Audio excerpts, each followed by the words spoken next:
For today's video mga idol is magluluto tayo ng paksiw na bangus. Pero bago ang lahat, this must be Pars TV na laging nagpapaalala, piliin lagi ang magpakabuti. So, una na natin nilagay dito parts yung bangus. Yan.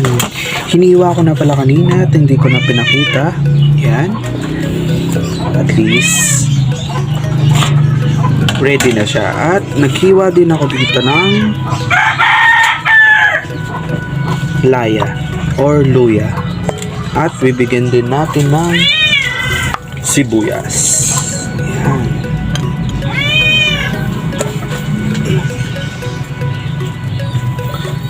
At pagkatapos natin ilagay yung bangus, laya at sibuyas ay bibigyan na natin yung suka. Siyempre hindi naman magiging paksiw ang isang bangus or isang paksiw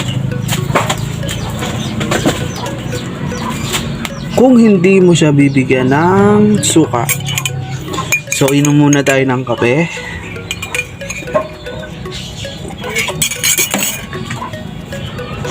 Yan. Bali, ang ginamit yung suka dito, yung suka na sinasangkapan, hindi yung nakasashay kasi sobrang asim na yun. Yan.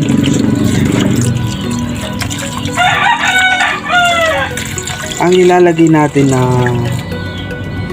suka is mga ilan ba? Mga 200 ml. Yan.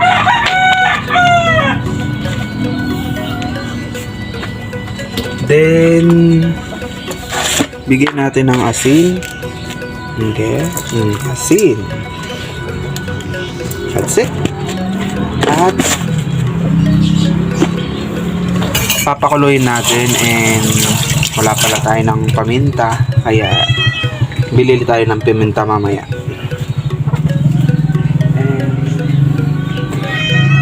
Ipapakulo na natin yan. So, bubuksan na natin yung kalan para mailuto na. Hintayin lang natin siyang kumulo. Wait lang muna natin at update ko kayo mamaya. Lalagyan din pala natin siya ng sili. Okay, 5 sili yan. Yung iba kakainin, yung iba mamaya puputulin ko pag kumulo na.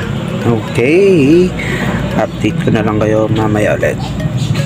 So kumukulo na siya and yun ay additional ingredients pala dito is bibigyan natin siya ng paminta. Usually nilalagay nilang paminta is yung buo o kaya durog. Pero kami kasi talaga ngayon namin yung durog.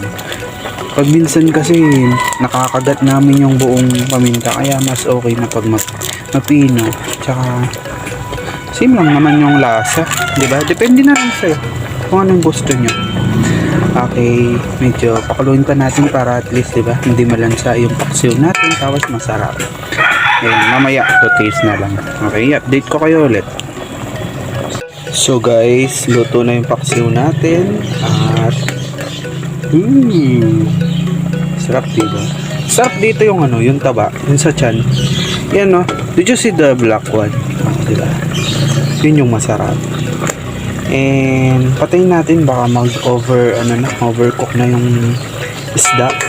And that's it for today and hope you enjoy and thank you for watching and follow for more.